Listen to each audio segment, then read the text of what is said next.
For our final session today, which will have an update on Malaysia, and it is my very great pleasure to introduce Professor Azizuddin bin Muhammad Sani, who's a Professor of Politics and International Relations at the School of International Studies at University Utara, Malaysia. In February, he was promoted to Deputy Vice-Chancellor, Academic and International Affairs at UUM, and we're very pleased that we were able to get him into, get this symposium into his diary before then. Previously, he was a visiting fellow at the Yusof Ishak Institute of Southeast Asian Studies, ICS in Singapore, and visiting professor at the National Institute of Development and Administration in Thailand. He has published widely on democratisation, political expression and Malaysian politics, and has conducted public advocacy through international and local Malaysian media.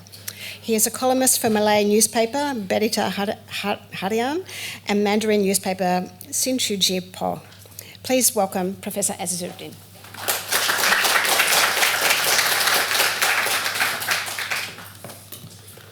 Okay, let me operate this first. Okay. Thank you, Lydia. A very good afternoon to all of you. Thank you very much first for, from SEAC, SSEAC, for inviting me to share with you all my thoughts about Malaysian situations right now, and also I think the biggest question that everybody asks, whether the current government will last, that's the biggest question in Malaysia right now. I would certainly can say that it will last until at least the next generation. So that's something that, for me, for certain, I can answer that. And another question, big question, is whether reformasi also will flourish during this period, which for me also will flourish, but a bit complicated. And then I will explain why it become complicated. Okay, this is the outline of my talk for today. And I think the worst way to understand Malaysia right now, I think we need to understand what really happened in the last generation, which is happened in November year 2022. So if you look on the result, no party won the simple majority, which is required for 112 seats in the parliament. So no party able to do that, but somehow Pakatan Harapan got the highest number, so they be asked to form a government, and with the intervention of the king, the Agong, in order to form the government, and they decided to form a unity government in Malaysia. With all the party except the Perikatan Nasional with the opposition, which is at the beginning was invited but decided not to join. But later on they say that we also want to join, but you're too late already because you already signed that you don't want. Meaning they already put a signature saying they don't want to join at the first place. Okay, then Muda, a new party, won only one seat. They joined the coalition, but later on decided to move out.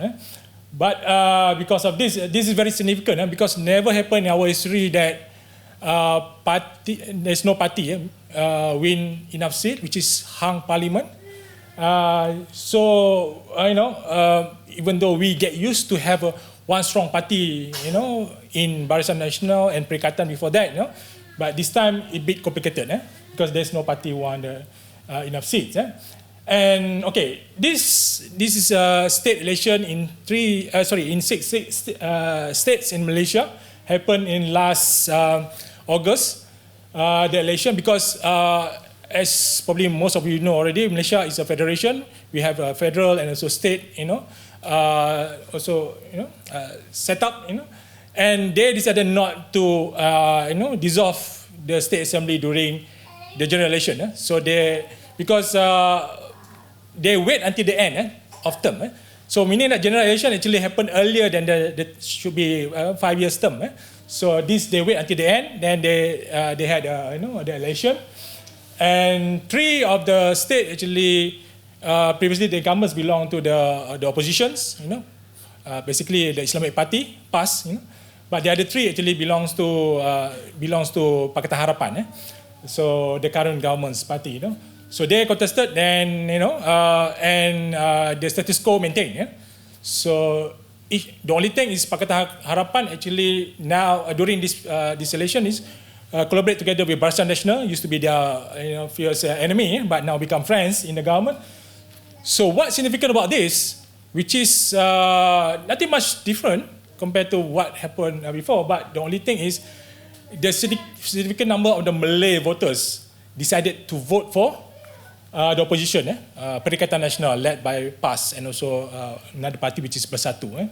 So that triggered a big question whether now Malays, what is the situation on Malay right now, what they want. So that's also some of the things that I want to discuss for today. So, okay, just give you an overview about Malaysia a bit. Malaysia is not a liberal, Malaysia is a liberal democracy, but Malaysia also, for me, is not a conservative, countries. Also not feudalistic countries, and also not socialist countries. Which is, I think Malaysia is very, I would say, pragmatic, but the word being used, quite often actually progressive. So Malaysia is a progressive state, because Malaysia try to, if you use ideology as elements to understand Malaysia, I think it's a bit difficult because if you study about Malaysian political party, the setup actually it's not really ideological. Actually, it's a more it's more racial based and also probably religious based political party, which is different from other countries that you can observe.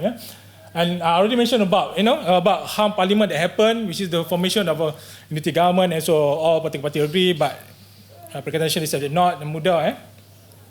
And what interesting, even though I just show you just now what happened in the general election, but if you want to trace back what the dynamic happened today, actually you need to trace back, since the GE14 happened in 2018, where for the first time Barisan Nasional lost in the election. So the Pakatan Harapan government formed, which is Pakatan 1.0, now is 2.0, you can call it 2.0. And shelter moves happened in 2020. So the governments collapsed, and since then we have 3 governments, take over, meaning that Tun Mahathir led the last, the government that happened in the last, in the 2018 generation. Then later on, toppled by shelter move, which is a move by several factions in the ruling government back then, and together with opposition, then bring down the Tun Mahathir's government, then replaced by Muhyiddin Yassin, then also Muhyiddin Yassin also being removed, replaced by Ismail Sabri, Yaakob. Then election happened, and Anwar Ibrahim is now the Prime Minister. So very complicated and make politics in Malaysia very unstable. So that's why Anwar Ibrahim now is the main thinking is that he need to stabilize politically the governments, and then can focus on other things. For example, like reform, and also now there's a so-called economy Madani, and the Madani works. If you're familiar with Anwar Ibrahim, Anwar wrote books called Asian Renaissance in, I think, in 1994, 95, something like that. Which is, he already, argue that, the policy, if he is going to be the Prime Minister, this is the policy that he wants to bring in for the government. But Anwar failed to become Prime Minister until today, then, meaning that he still stick with this, his idea to bring the agenda of Madani, which is also very complicated if you read the books. I don't think I have time to explain more details about Madani, but that's the policy governments try to bring nowadays. Okay, dynamic of political configuration. Okay, if you listen to Anwar's speech, Anwar always talk about actually class. Anwar talk about to help the poor. Anwar talk about need-based economy. So the narrative is a bit different compared to what's on the ground. Let's talk about ethnicity, which is the Malay concerned about the dominance of Chinese in economy, for example, and the Indians talk about the marginalization of the ethnic groups in Malaysia. So there's a gap actually in the debates between the narrative of the government and also the masses. So that's why whatever Anwar preach, it seems like not connected with the people on the ground. That I can see. But what Anwar said actually very important. It also involves, to help the Malay and the others, poor people, either Chinese, Malay, or other ethnic group in Sabah or Sarawak. Because, for example, need-based economy it helps not only the Malay, which is previously there's a policy of affirmative action since 1974 through new economic policy, which I think already removed to replace by the need-based economy since not started by Anwar, actually started by Najib, when he launched a policy transformation plan, somewhere I think in 2011 something. Okay. What interesting, another thing is, unity government that established now consists of so many parties, with so many interests, but what they try to bring is a centrist policy, meaning that they will propagate, like I mentioned to you, need-based economy, and also propagate policy that to ensure harmony in the countries, but of course the opposition, Perikatan Nasional, when they were in the government, they also promoting centrist policy. That's very interesting. They were also promoting centrist policy. But when they're in opposition, they play the more rightist arguments, agendas. So that makes them popular, by using sentiment of religion, race, and also make use of the argument based on about royalty, the royal institutions. Okay. So for super grand coalition, whether it will, or kerajaan perpaduan, whether it's stable. For me now, relatively stable, because when there's no government during the shelter moves, and during that time, I think 2 weeks, when we have no government in Malaysia, the king, the royals, through also royal council, and also the civil servants, actually the one that protect the countries, make the countries run as usual. The only missing is policymaker in the parliament. So that's why I think, in overall to argue in terms of the government, relatively stable, even up until today. But the infighting, if you follow, writings like, Terence Gomez, Jomo, everything, they will argue that it's always about contestation between elites. Elites, which is still have some influence, feudalistic influence among the people, that able to move from this side to the other side, which makes the party or the government not stable. But now, because the current government actually really been supported by the king, by the royal council, and the civil servant also give support. Then I think for me that's why I argue it will continue, to sustain until at least next generation. Because next generation, we're not sure whether the configuration will be different. So we hope that something, not controversial or not, chaotic happen. But at least you can see that, what Anwar's trying to do right now, actually to ensure that, it can create political stability in the countries. Then, if possible, to make the coalition continues, and even until the next generation.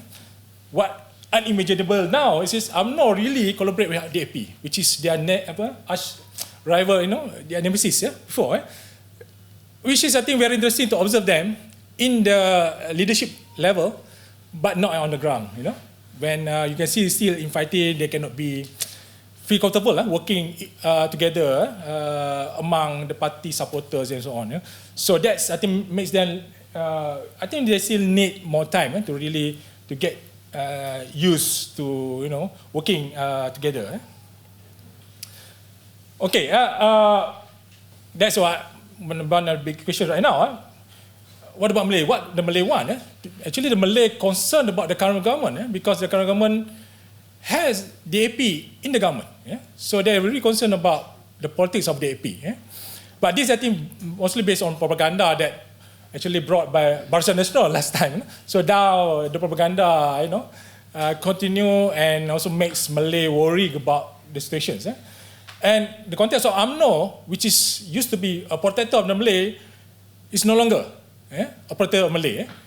Because in the last generation, actually PAS won, or Islamic Party won the biggest majority among the Malay community. In fact, the state election, so you can see the number of increase supporting to Islamic Party. So this, I think, worry UMNO and also the coalition, the government. They want to bring back the support of the Malay, and let PAS continue as a opposition. Neo-feudal patronage keep changing. I think all party practice this in their system. So we cannot avoid this.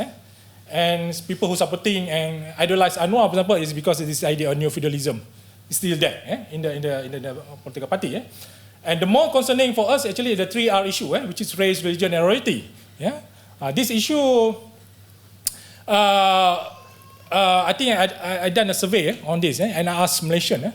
Even they also argue that they want more strict, enforcement in order to tackle on this issue, because this issue spread like crazy when it spread in particularly online through TikTok, in the social media. So that's concerned us, and this issue also brought another perspective, which is politics of fears. Politics of fear is very real in the context of Malaysia, because they worry us, whether the Malay can be because they can see that the government now is not really the government like before, that whether the Malay can be supported by the government. Even though the government actually continue play their role as usual, helping the poor, helping the people, but still the concern is still there, not because they can, because the belief is that is related to political Islam. When then Islamic Party becomes so important, so strong now in Malaysia. So political Islam actually somehow able to particularly among the young, they're able to really attract the young, and you can see most Malaysian, particularly Malay, they have become more religious now. So that's, I think, makes political Islam become very important. I can go very far actually to discuss about political Islam and talk about the Islamic bureaucracy, everything. But I don't have time to discuss about this. But what I can see is that the idea about Islam and the politics of Islam has become very important and embraced by many, particularly young people right now. In fact, I think the current government also try to somehow argue on this basis.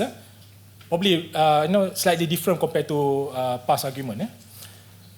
Okay, the challenge now for the current government actually to make sure that there's a political stability, which I think is there now. And in order to have actually political stability, we need also to have economic stability first. That's also the current government trying to do right now. So the main ambition is actually to attract more investors coming to Malaysia. And I think more Anwar using his connection around the world and able to bring a lot of actually investment to Malaysia.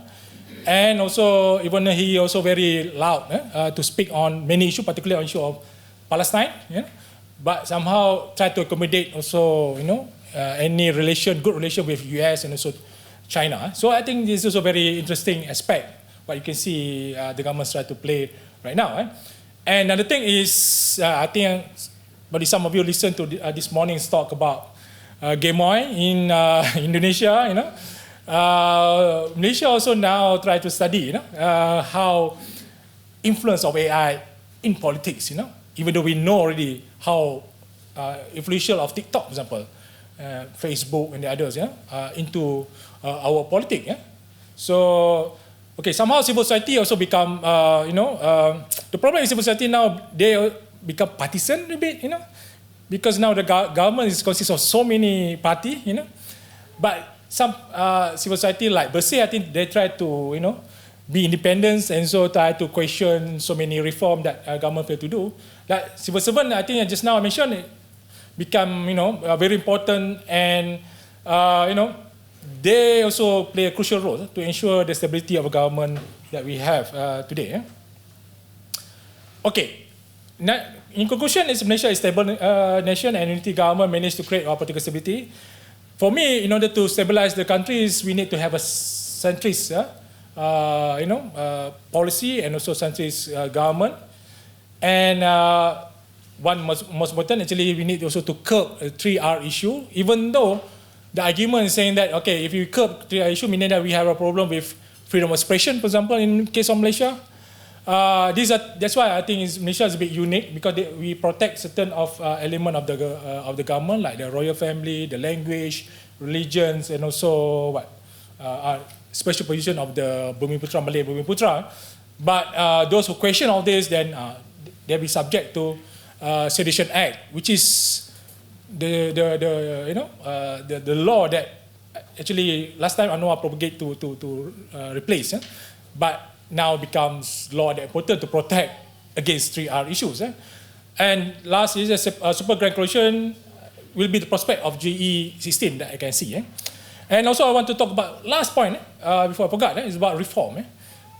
Okay, about reform is that even though reformist movement, a reform that Anwar tried to bring, very slow in process because of so many consideration, but in terms of economic reform, actually it continues.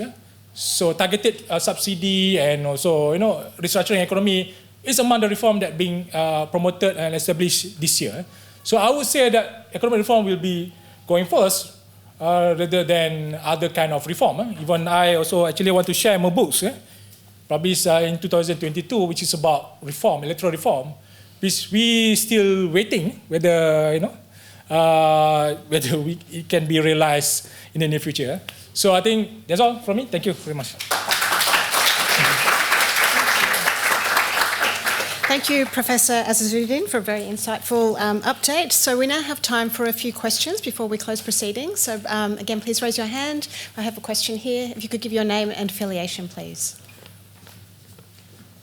Hi, Professor. Thank you very much for the insightful talk. My name is Marcus. I'm a Malaysian student studying politics and international relations here in USIT. Okay.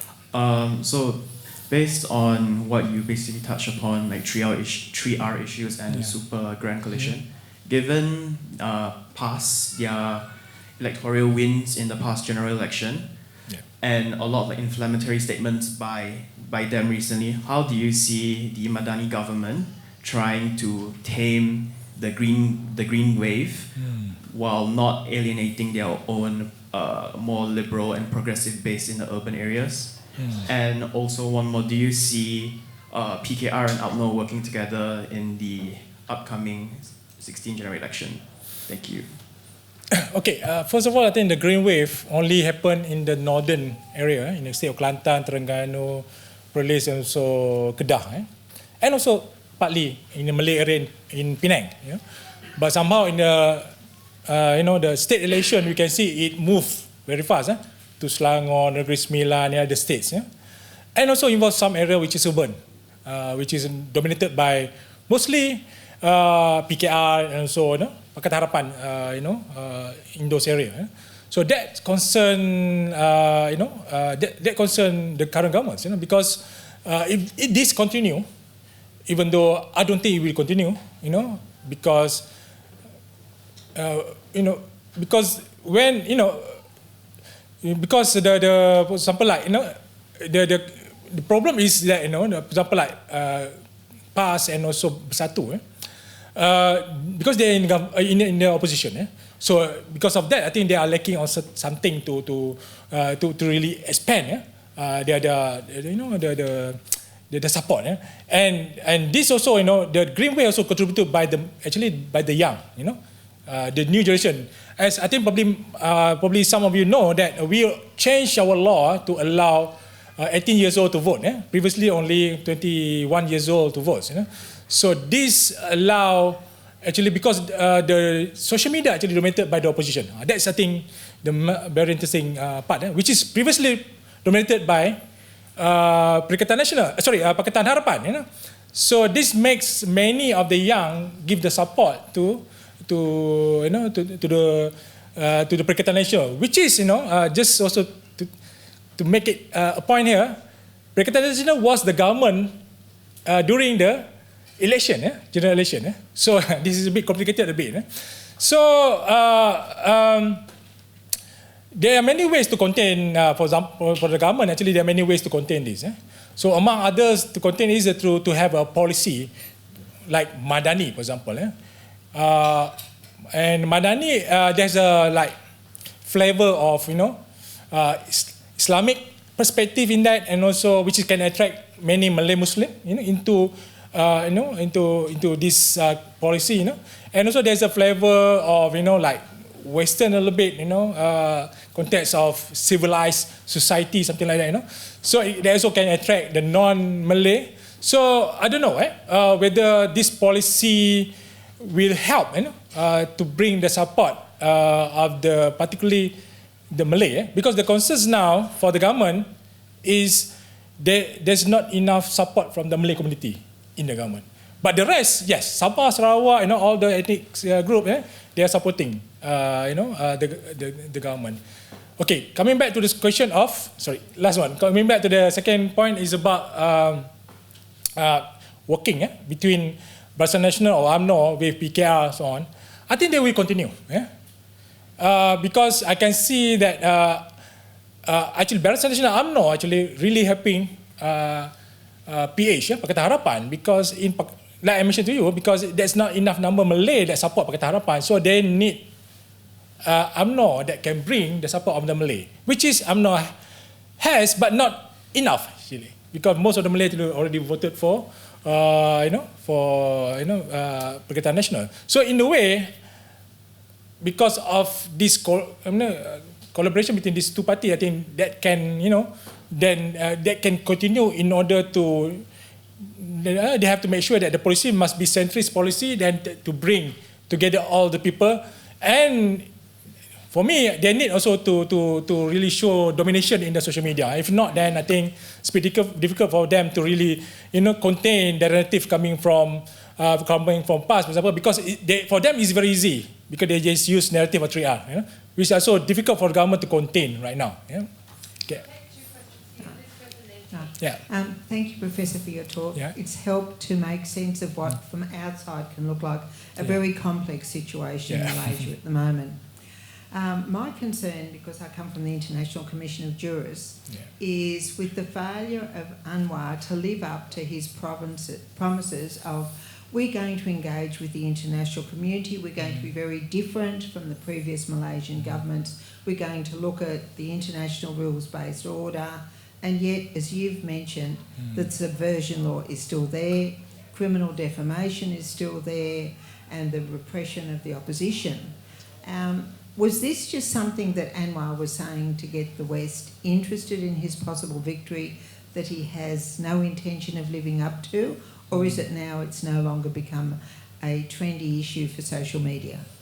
We'll go straight to Ken for the next question, and if you could answer them together. Thanks, Professor. Kian Wong, UTS and ANU at the moment. I was just curious if you could help expand a bit about your comment on the various economic reforms that this unity or Madani government is trying to do, because in many ways, like in Singapore as well, I guess, from that illuminating talk by our friend Kenneth Paul Tan as well, it would appear that both countries are trying to tackle what has been a very damaging pandemic period, trying to redress through some social democratic reforms of economic policy these yawning inequalities that are tearing at society. And Anwar, I think, has clearly through the last two budgets been trying to re-equalize some of that income stream. I'm just curious whether you think a lot of that is happening at a time when he's acutely aware of the political costs, especially when you talk about the majority and poorer Malay community. Okay, with regard to political reform, Actually, there are during Anwar, even though it's not yet in the government. Actually, Anwar is the one that push, for reform in terms of, if you notice, the anti-hopping law they established, when we changed the constitution and forbid member of parliament or even state assemblymen and women to defect to other parties, and because of that, actually, we able to stabilize the government. So that's actually Anwar play a hand in order to enact those laws. And the latest one, actually, they still study, I think we'll table, which is a political donation law, something like that, because happen to be that in Malaysia, we don't have any law on political donation, So that's also very interesting. I am really propagating this, even in my books, that we need to have law to really control spending, donating on our politics. Okay, the idea is, the only thing is we're not sure whether the government should provide the funding, or instead we just get funding from everywhere, which is also worrying me if the funding is coming from abroad, something like that. So, in a way, the reform still in the pipeline, but it really slow to take place. The only thing. I think because Anwar focus on economy first. That's to answer your question. Because we cannot afford to spend every year, and we spend our economy based on debt that we get. So we decided, because no way we can change the tax law. Actually, if given, the option, probably they want to change back to GST, but now I think there's a political repercussion of that. So that's why they have to maintain on SST. The only thing is Anwar need to move fast now, because the more they wait to reform the economy, the structure of our economy, the more I think we in debt almost forever, because our debt now it's already come to, in Malaysia, come to 1.5 trillion, I think, US dollar. So in order to have a reform, which is to establish like targeted subsidy instead of subsidy to everybody, even to foreigners or even the rich people, then they have a policy, in the policy to ensure that this reform can take place and also can help, really help the poor people. That's why they established PADU. I think probably if you notice, there's a something, the system that they established, they ensure that they know who's going to be paid for benefit or whatever, not everybody. So I hope the policy can be established successfully, but only time will tell. So. Thank you so much, Professor Azizuddin. I'm sorry, that's all we have time for. So can you please join me in thanking Professor for his presentation?